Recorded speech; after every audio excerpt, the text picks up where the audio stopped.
Bismillah ar-Rahman ar-Rahim. Excellencies, distinguished delegates, ladies and gentlemen,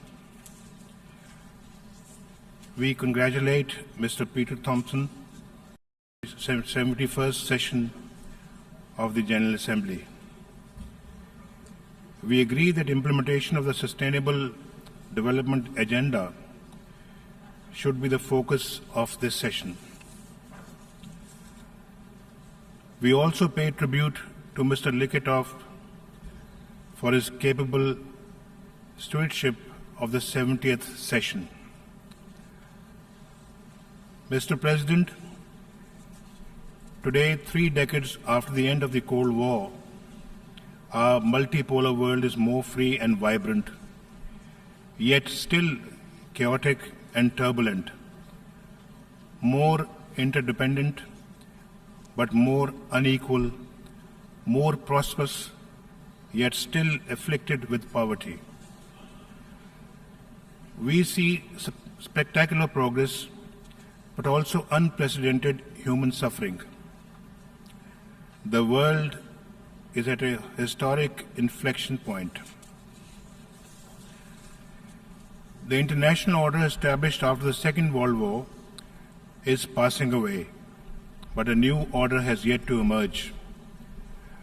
Competition between the major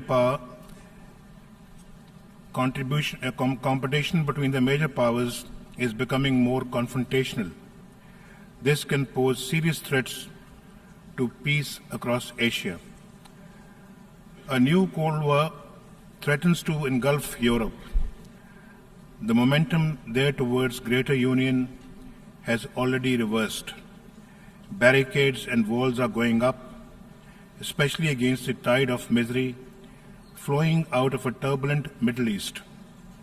In many countries, intolerance has revived the ghost of xenophobia and Islamophobia. Turmoil is intensifying in the Middle East. International efforts to defeat Daesh are therefore urgent. For this, it is essential to reconcile the divergent objectives and priorities of regional and external powers. Peace cannot be built when injustice prevails. The long festering tragedy of Palestine demands determined action by the international community. Mr. President, after decades of strong growth, the world economy has reached a plateau. National economic environment, my government has in the last three years moved the country towards robust growth. We have fully integrated the 2030 Development Agenda into our own economic and social strategy. This rests on our conviction that people are the true wealth of our nation and that it is human development which will determine our future destiny. Mr. President, our priority goal of economic development requires internal peace and stability. My country has been the principal victim of terrorism, including that supported, sponsored, and financed from abroad. We will not allow externally sponsored terrorism and threats of destabilization to cause turbulence in Pakistan. Tens of thousands of our citizens and thousands of our security personnel have been killed or injured in terrorist attacks. This has only reinforced our resolve to eliminate the scourge of terrorism. Our comprehensive strategy of law enforcement and targeted military operations has produced remarkable results and enabled Pakistan to turn the tide against terrorists. Pakistan's Zarbeaz operation is the largest, most robust, and most successful anti-terrorism campaign anywhere in the world, deploying 200,000 of our security forces. Our comprehensive National Action Plan has the complete endorsement of our people and our parliament, as well as our security forces, all of whom have made heroic sacrifices to defeat terrorism. Mr. President, terrorism, however, is now a global phenomenon which must be addressed comprehensively and in all its forms, including state terrorism. The international community must coordinate its efforts to accomplish this. These efforts should be taken collectively and not unilaterally by the passage of any laws with extraterritorial application targeted against certain countries. We will not win the fight against terrorism and violent extremism so long as we do not address their root causes. These lie in poverty and ignorance, political and social injustice and oppression, foreign intervention and occupation, and denial of the legitimate rights of the people and nations, especially the right to self-determination. Until these underlying causes are addressed, it will be difficult to counter the twisted narrative of violent extremists and terrorists. Mr. President, after 15 years of the current war in Afghanistan, the international community agrees that the only road to a lasting peace in that country is through a dialogue between the government in Kabul and the Afghan Taliban. Pakistan has long proposed this as the most viable course to end decades of conflict and suffering in Afghanistan. Based on this belief in a negotiated peace and in response to requests from President Ashraf Ghani, we have been facilitating the process of reconciliation in Afghanistan. There have been setbacks. That, however, is not a sufficient reason to abandon the path of peace and rely on the military option, which has failed for the past decade and a half to stabilize Afghanistan. Progress will be assured only when the Afghan parties themselves conclude that there is no military solution to the Afghan war and work assiduously through a meaningful dialogue process for achieving reconciliation and peace at home. Mr. President, over 3.5 decades of conflict and chaos in Afghanistan has had grave security and economic consequences for Pakistan. Almost 3 million Afghan refugees to whom we opened our homes and hearts remain in Pakistan. We hope to see them return to Afghanistan voluntarily and with dignity. Until they do, the international community must shoulder its responsibilities to sustain them. Mr. President, confrontation should not be our destiny in South Asia. Pakistan wants peace with India. We have gone the extra mile to achieve this, repeatedly offering a dialogue to address all outstanding issues. But India has posed unacceptable preconditions to engage in a dialogue. Let us be clear. Talks are no favor to Pakistan. Talks are in the interest of both countries. They are essential to resolve our differences, especially in Jammu and Kashmir dispute, and to avert the danger of any escalation. Mr. President, peace and normalization between Pakistan and India cannot be achieved without a resolution of the Kashmir dispute. This is an objective evaluation, not a partisan position. Our predictions have now been confirmed by events. A new generation of Kashmiris has risen spontaneously against India's illegal occupation, demanding freedom from occupation. Burhan Wani, the young leader murdered by Indian forces, has emerged as a symbol of the latest Kashmiri intifada, a popular and peaceful freedom movement led by Kashmiris, young and old, men and women, armed only with an undying faith in the legitimacy of their cause and a hunger for freedom in their hearts. Mr. President, this indigenous uprising of the Kashmiris have been met as usual with brutal repression by India's occupation force of over 500,000 soldiers. Over 100 Kashmiris have been killed, hundreds, including children and infants, blinded by shotgun pellets, and over 6,000 unarmed civilians injured over the past 2 months. These Indian brutalities are well documented.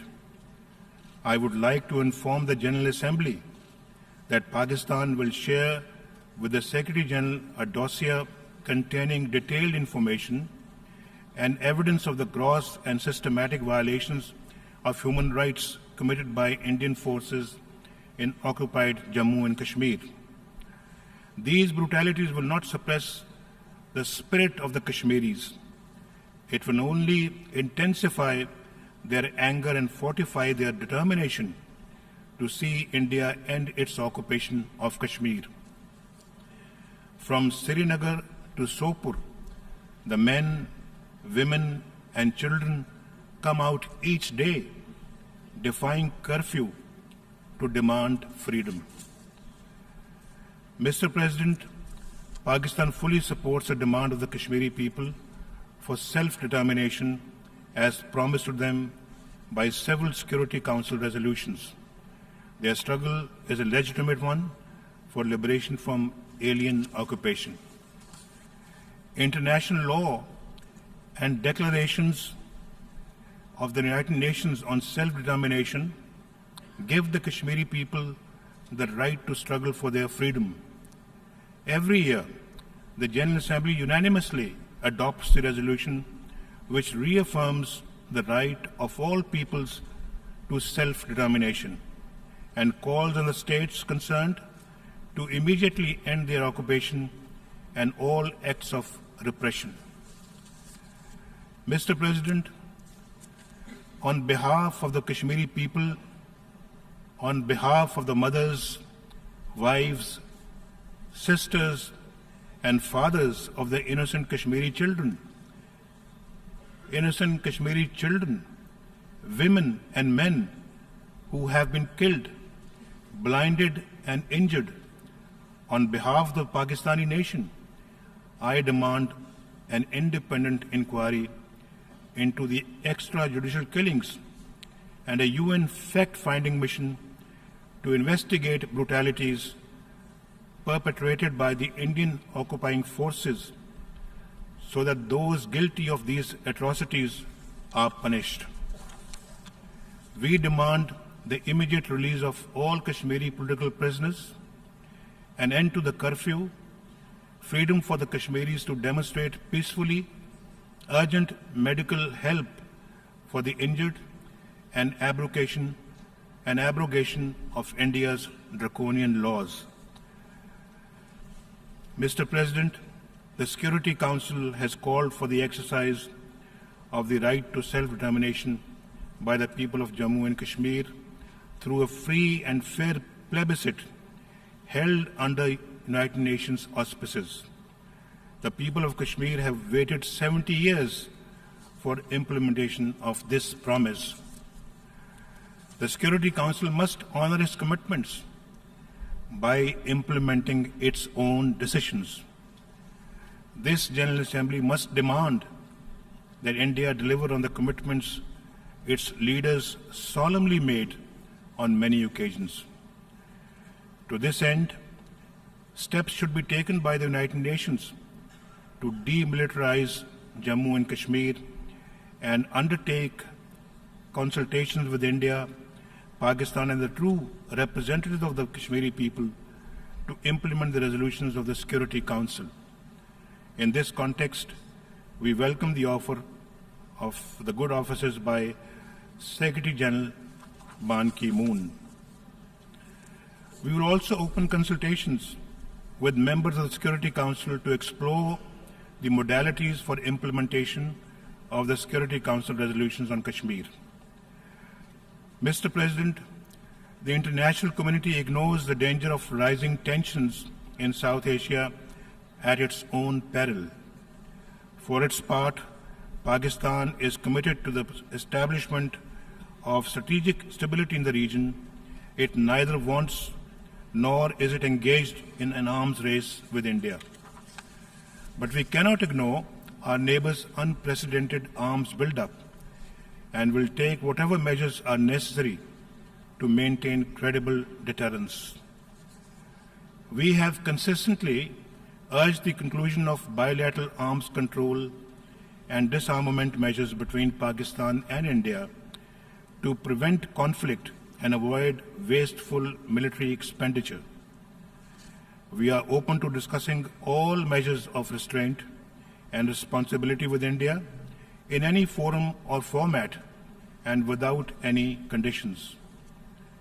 We are ready for talks to agree on a bilateral nuclear test ban treaty. Today, from this rostrum, I would also like to reiterate our offer to India to enter into a serious and sustained dialogue for the peaceful resolution of all outstanding disputes, especially Jammu and Kashmir. Mr. President, as a responsible nuclear weapon state, Pakistan will continue to cooperate with all international efforts that seek to promote fair and equitable solutions to disarmament and non-proliferation challenges. We have introduced state-of-the-art measures to strengthen the safety and security of our nuclear materials and facilities. We have adopted a comprehensive export control regime that is fully consistent with international standards. Judged on the basis of objective criteria and without discrimination, Pakistan is fully eligible for membership of the Nuclear Suppliers Group. Mr. President, in our turbulent and interdependent world, the United Nations remains an indispensable organization to restore order and ensure global peace, stability, and prosperity. Its principles remain the crucial pillars of international legality, the guide for the conduct of member states, and the guarantor of the legitimate rights of all nations and peoples. The United Nations must regain its credibility as a central instrument for the promotion of peace, prosperity, and liberty. To that end, it should become more representative, transparent, and accountable. A comprehensive and democratic reform of the Security Council, which Pakistan supports, should enhance its relevance and representation. Creating new centers of privilege will do the opposite. Mr. President, Pakistan's unwavering commitment to the UN is well established. We have played a pioneering and consistent role in UN peacekeeping, and despite our own security requirements, we will remain one of the world's largest troop contributing countries and maintain our record of success in multiple UN peacekeeping operations. Mr. President, Pakistan has a vital stake in ending conflicts, fostering peace, fighting terrorism, strengthening democracy, promoting human rights, generating global growth, and overcoming the challenges of environmental degradation. We can achieve these goals and create a new and peaceful world order only through the United Nations and by strict adherence to the principles of its charter. I thank you, Mr. President. On behalf of the General Assembly, I wish to thank the Prime Minister of the Islamic Republic of Pakistan for the statement just delivered.